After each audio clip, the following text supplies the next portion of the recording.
Charlie Parsons for Boxing Social in association with Empire Fight Store and Forged Irish Stout. I love these little Monday slots that we've got, Gareth. You've joined me. You're in the Jaguar. I know you've got a busy day. You've only just wrapped up in Bournemouth, but we had our little slot as we always do. How are we, mate? I'm fine. I'm sitting in my old Jaguar, and you're sitting in a sauna with a portrait in the background. Looks like it, doesn't it? Yeah, are you in? You're in some kind of gîte en France, and I am outside the Bournemouth Centre, where just about to head to interview Josh Kelly for DAZN, for Off the Cuff, where Chris Billam Smith pulled out that upset last night. I've just had a walk along the seafront here. You know what wintry Victorian seaside towns are like? It's like 12 degrees today. It's absolutely gorgeous. And yeah, we're Monday slot. Invoices in the post because it's becoming a regular thing. I wouldn't blame you, to be honest. Well, Gareth, let's talk about it. You picked up right there. I was watching that fight last night. Masternak retired on his stall. It was all a little bit, I was quite confused at the time. Since then, we've realised it was an injury to the rib. It probably, in all honesty, wasn't going Chris Billam Smith's way, the fight. I believe he was 68-65 down on two scorecards, and one scorecard had it level. Your initial reaction, and what was sort of the feeling like ringside? Did everyone know the reason it had been stopped instantly? Well, I don't talk to 40 people at ringside instantly, but to answer your question in a literal manner, but it was mysterious at the time. I had Masternak one up. Chris was coming back in that. He was good in that seventh round. He'd knocked Masternak's gum shield out. Ref hadn't noticed it. Masternak was struggling to breathe. He was definitely hurt and broken to the ribs. Um, I was doing the Talk Sport broadcast last night, spoke to the referee straight away, and he said it was a rib problem, but Shane had spotted something anyway with Masternak in the fight week, that there was a big dent by his ribs or a lump. And he was saying this is why Shane is very, very astute. He was saying to Chris to target Masternak's ribs the whole fight, and he got to him in the seventh round. But I thought he got a shellacking. Not shellacking, that's a bit unfair. He was getting bested. 3, 4, 5, and 6. He was getting bested. I had Masternak one up, and those little punches through the middle, those 3, 4 combinations that Masternak was landing, buckled Chris 3 or 4 times, and he went down on himself a little bit. Because Chris has got huge stones. That's what we've seen tonight. Last night, right? That feels like tonight. That's what it feels like with him, that he has the ability to push through when others can't. Masternak is not a guy that is given to retiring, yeah, or quitting. He's no quitter. He was clearly in pain, couldn't breathe properly, and he was winning the fight. So Billam Smith rescued victory from the jaws of defeat there, in my view. He might have turned it around. He's got a great engine. He's very strong. But yeah, it was a bit mysterious at ringside, because you just felt that as we were going into the eighth, Chris's engine looked better, but Masternak basically showed all his experience. He'd never fought for a world title before. There's no way that guy, after 52 fights, proud Polish fighter, very, very tough and heavy-handed with his experience, was going to pull out if he didn't have to. He's not had any record as a quitter. 12 rounds with Dorticos, 12 rounds with Tony Bellew. A victory over, yes, he was a 40-year-old, but Jean-Marc Mormac, who fought David Hay years ago for 3 of the world cruiserweight belts. So in the International Centre, in front of 3.5 or 3,000 rabid Bournemouth fans, and probably about 200 or 300 Poles, by the way, we had a great night in there. It was fantastic. Well done, Chris Billam Smith. Well done, Shane McGuigan. And Barry McGuigan going bonkers in front of us on the broadcast desk all night as well. And, the great thing is Billam Smith's got loads of opponents out there he can now face as well. Well, let me just ask you before we talk about potential opponents next and that sort of whole cruiserweight scene, the atmosphere in there. I remember I was down there for that Zhozhaj fight basically this time last year, and it's just Yeah. ram-packed in there. They really support their own, don't they? We know that Bournemouth themselves were away from home Saturday. That was why they went for the Sunday slot. But did they come back and pack it up? And it was just, it sounded incredible. You were there. I mean, It was an amazing atmosphere. That banked arena, it's the banked arena you're on about, yeah, the international yeah, yeah, centre. yeah. Reminds me of the Three Arena in Dublin. Yes. It reminds me of the Hulu Theatre in. Have you been to the Hulu Yes, Theatre at yeah, yeah, Madison yeah. Square Garden, where you've got a big banked audience and the ring or the cage, whether it be MMA or boxing, right honed in the corner, almost by the One stage, if side, you like. yeah. And what you get is the noise reverberating down. They had a short walk in along a platform, MMA style. Yeah, it was incredible in there. It was absolute. What you couldn't see a spare seat in the house. All the hotels were booked up. I know it was a brilliant atmosphere, and you know you got the Christmas lights on, and it was a Sunday night. I had a nightmare drive down because I'd been doing Talk Sport Fight Night show in London on Saturday night. I was in Dublin for PFL MMA, Professional Fighters League on Friday, and it was I don't know, it must have been a 5 hour drive down because it's we're getting boxing, we're getting fight sports every day of the week now, and there's nothing wrong with the Sunday night. I think it actually really, really worked. And like you say, they scheduled it right. They all came home from Old Trafford, didn't they, with that Yeah. 3-0 victory? I'm not Beautiful. across it. Obviously, I know they won 3-0. Had a good chat to Harry Redknapp ringside as well, who's always here. You know, obviously he's a Bournemouth favourite. Harry loves his fight sports, and he was saying to me off air, "Oh, you know, is Billam Smith going to win tonight?" I said, honestly, this is a 50-50 fight. Yeah. Masternak was no pushover. Um, and in many ways, Billam Smith's tenacity and his work rate and his relentlessness is what forced it in this fight, you know, and what forced Masternak to quit. Well, Chris does have a WBO mandatory up next, that person being Richard Riakporhe. Now, we know what happened in that first fight between the two of them. It certainly seems like uh, it's starting to get not nasty, I suppose, because Chris, the gentleman as he is, but he came out and made a few jibes. He spoke to Lewis last night and said, at least I'm not, you know, this fake Crystal Palace supporter. We know that Richard's been sort of throwing jibes in there. We know the domestic cruiserweight scene is fantastic. Maybe we see that one at the Vitality back in May or something. Yeah, absolutely. It's set up for that. Richard was here working Sky last night as well. Didn't manage to have a word with him, but I did. I teased that out with Billam Smith after the in the post fight interview for Talk Sport, and I was saying Riakporhe's here again. What do you think? And he said, "Well, look at him. He's just following me around, stalking me the whole time. I'm fed up of him. I'm going to knock him out. I'm not just going to beat him next year. I do want to face him next. I'm fed up of him stalking me. I'm not just fighting him. I'm knocking him out." The one thing I'll say about Billam Smith, he's got to be careful with Riakporhe's power, but there's no question that Billam Smith is learning and learning and learning with every fight. Mm. I didn't back him to beat Lawrence Okoli, but he upended Okoli in May, didn't he, at the Vitality? He thrives being around this crowd. Um, you know, they're already talking up Riakporhe in the background, and it wasn't a bad performance last time out by Billam Smith. Obviously, Riakporhe's got the W over him, but I'd love to see it. It's a great fight. What are they taking there? Is it 18,000 in that arena? Yeah, I believe so. Something like that. It's a great Bournemouth's a great place for fight nights, and I think it'll be the 5th time they've come here. So, you know, Michael McKinson's here. I saw him this morning on my beach walk. Obviously, he won. He wants David Avanesian. That could go on that card as well. You got Louis Um, Edmondson who wants Ben Whittaker. yeah, Louis, yeah, exactly. And he's tenacious as well. Ben Whittaker last night, you know, the dancing swan in a balaclava, I was going to leading ask him you out. about that, Gareth. It always gets a little bit of criticism. Ben never seems phased by that. I think he's his own person. But what do you make of it all? He's very, very talented. I spoke to Sugar Hill Steward last night about him while they're having their beef and rice afterwards. I think they were having beef curry or something, beef and rice. Tried to jump in on the after party dinner, but didn't manage to get it. Instead, I joined Mick Hennessy Oh, and his nice. family for pizza and chips Oh, about midnight brilliant. in the Marriott. Um, please ask me about Fran in a minute as well, by Mhm. the way.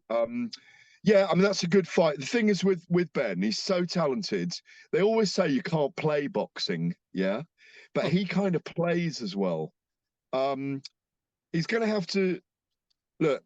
I think I've been quite critical of his showboating, but last night I found myself giggling at him. Not the headbutt at the end of the round from the pair of them. Um, not the.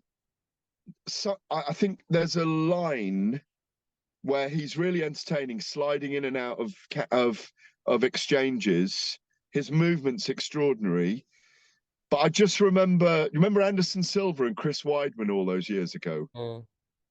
when Anderson Silva was doing his snake-like showboating and he got knocked out by Chris Weidman. And the Brazilian public, this is MMA, of course, never really forgave him. Ben runs the gauntlet. He's it's a tightrope in many ways because if he's showboating and he gets caught and knocked out, everyone will just celebrate the Schadenfreude for him, I you think a know? couple of people's frustrations is maybe like with doing it against a level of opposition. We know he's in that Yeah. progression stage of his career. Yeah, it feels disrespectful. Like there's no need for it. Like when was it the fourth round that he stopped him? Brutal knockout. I think it was something Mm. like the fourth round. I can't remember what round it was now, but it was a brutal stoppage. Bang, bang. And he landed very heavily, did his opponent. Um, thank God he got up and he was fine. Yeah, there's no need for it. But when I watch him doing those things, the pirouetting, the looking out to the side, the not watching his opponent, I can't wait to see him in with Joshua Boatsi, Dan Aziz, Anthony Yard. Imagine him doing that to Anthony I Yard. know, yeah. But when Ben's in close range, his hands are up, you know? Um, look, he's a showman. And whether you like it or not, whether you dislike what he's doing, whether you feel he's disrespecting his opponents, and sometimes it is on the level of disrespect, um, people are going to watch him. I can't wait for him to get to 10, 12, 14 fights because it's just going to be great because all those guys that I just mentioned and Callum Smith, um, they're all going to be at that age where they're just at the end of their careers. He's talking about the end of next year wanting to face these guys, Mm. wants to fight every 2 months. By the end of next year, early 2025, going in against those guys, we're in for a treat. Because at that time, by that time, our big heavyweight stars, Tyson Fury, Anthony Joshua, will probably be looking at their last fights. So we're going to need someone to take over, and he could Passing be of the the guy. torch. He's handsome. What a Yeah. physique, though, as well. What a physique the guy's got. He, you know, he just reminds me of people like Roy Jones Jr. He seems to get bigger every time he steps into the ring. Broad back, beautiful movement, wants to showcase stuff. I got no issues, even though I do have a go at him over the showboating. Gareth, you mentioned Fran. Fran's someone that I've known for years and always seen how talented she was. And I remember back when we used to do the bubble shows back in Coventry, they always used to say, like, can't wait to turn pro. Obviously, it was a matter of turning 18 and being able to do that. It's going to Yeah, be quite hard to match her because she's so good and she spars with some of the best already. She is a show woman. We saw that ring walk. The whole family obviously immersed in the sport and a real one to look out for. yeah, definitely, and it adds to the storyline that Mick Hennessy is her father, and promoters' offspring often go into the sport, but not often as boxers. Mm. So, obviously there's Michael as well, young Mike. I remember when they were tiny little kids. In fact, I was talking to Mick and his wife last night, because his wife used to work with me at the Telegraph years Oh ago, wow. and yeah, and I think Mick. I've got to say, I think Mick is very much an unsung stalwart of boxing and a British boxing. And when you think that he promoted Tyson Fury, Carl Froch, Darren Barker, all these guys, another name, Lenny Dawes, other guys that don't get enough credit. he doesn't get enough credit for the things that he's done. I think through Fran, who's beautiful, a teenager still, clearly has a lot of venom as a fighter, got all the talent in the world. She wasn't that happy with her performance last night. She got involved in a bit of a battle because she That's can really sometimes box. gonna be the case though for her. Like I Yeah, say, with matching for somebody, it's gonna be like yeah, you're gonna have to learn on the job. yeah, absolutely. But I think women's boxing still needs that big oomph. It's Yeah. still to actually really draw big numbers, and she could go on to be something very, very special. Um, I was saying to her last night and to her management team, I'd love to see her in something like Celebrity Get Me Out of Here or Strictly Come Dancing, where you could see the beauty of a young person who's also a boxer. Because I think she's the kind of person that could easily attach herself to the mainstream, and I think we need that for women's boxing. You know what? It's Because funny you say that, or even on like a little bit of a smaller scale. I saw her recently doing a couple of bits with some of the big YouTube stars over here in on the UK scene and stuff. And it sort of does make sense. You almost see her as one that could transition the audience, and you could have some of these girls with no real interest in boxing, then see their favorite content creators doing this bit. exactly, Then you see her. listen, the older ones like me might not understand the TikTokers like you, but we do know how people cross over into the mainstream, and Fran's got that.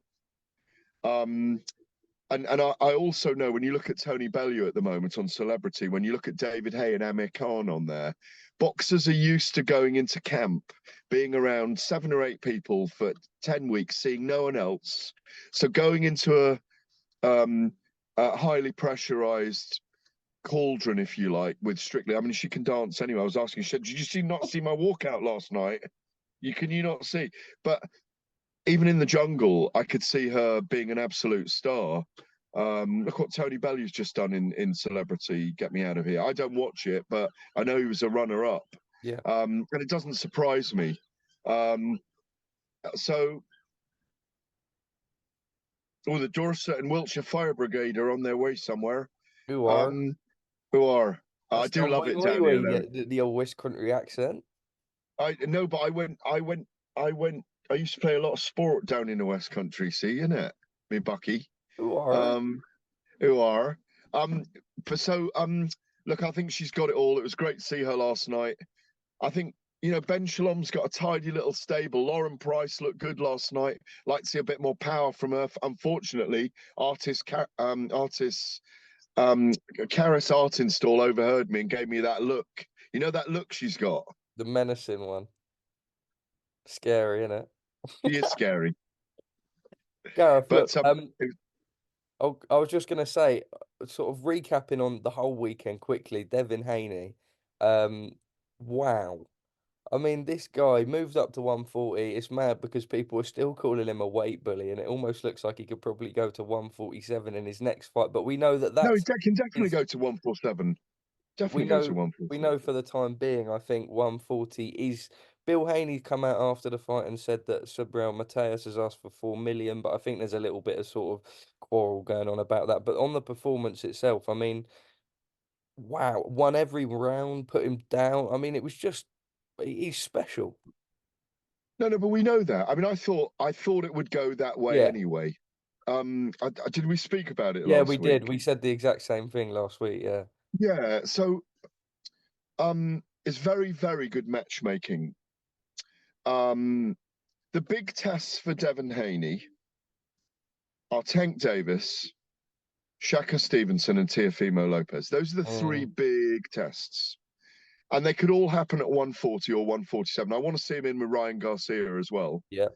Again, I think that's an exciting fight for 6 rounds. People might wonder why I think that with Ryan. Ryan, once he's got his head right, has got incredible power and great skills. He reminds me of Amir Khan. He'll probably win 28 and lose 5, but he'll always be exciting because he's always vulnerable as well. My thing with Devon is that fight last night was jeopardy upper weight division. There was a belt on the line. It was Regis who's a battler. But what the best thing about Haney on Saturday night or Sunday morning, in the Battle of the Bay, was his shapes, how he shaped. He really reminded me of Mayweather. By the way, there were lots of shapes there like Mayweather. He saw openings, little chinks of light in the door. He exploited them all. I think Regis was brilliant as well, and magnanimous in defeat, very open about it. I thought that was good. Yeah.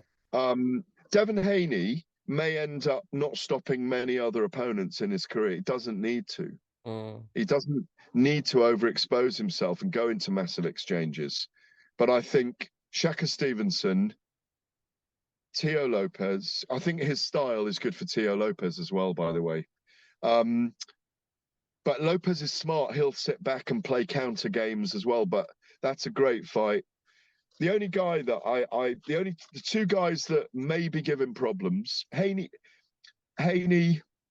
may not have problems with Davis because of size difference when they meet.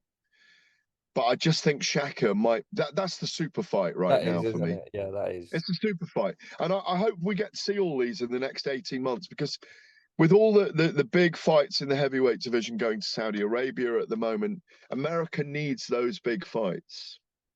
They need to sustain that growth and keep that generational front going with this group of guys we're talking about. They're all American, they're all capable of being big stars. Again, they need to cross over into the mainstream. People might think I'm being absurd, but I'm not. They're not mainstream stars yet. I mean mainstream Yeah. stars. And by fighting each other incrementally, they could become big stars. But it was a great weekend of fighting and a great night for Devin Haney.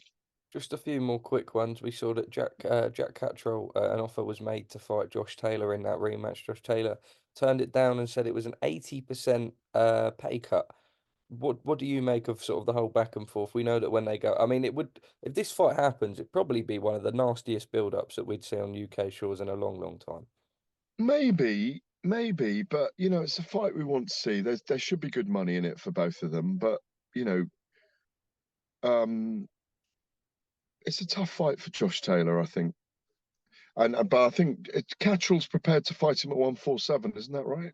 I think they want to do a catch weight, like Well, that's 143, fine. They've got to do it 144. catch weight. Josh Taylor can't make 140 anymore. It's a fight we want to see. Catterall deserves a really big payday and the chance to prove that he did it the first time again. And Josh Taylor needs the chance to right the wrongs in his book. So yeah, it's just wrangling. Hopefully it'll happen in the spring of 2024.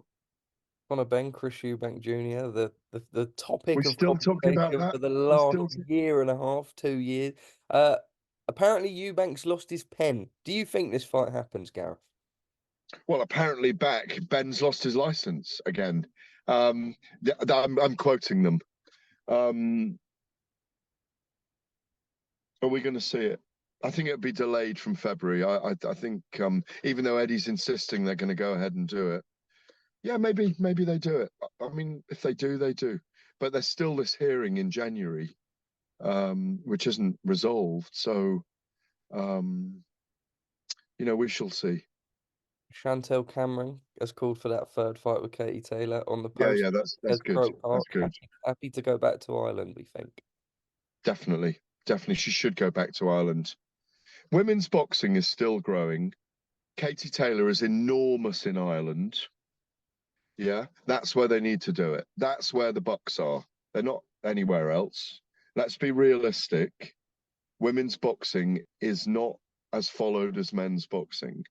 Katie Taylor is a massive star in Ireland.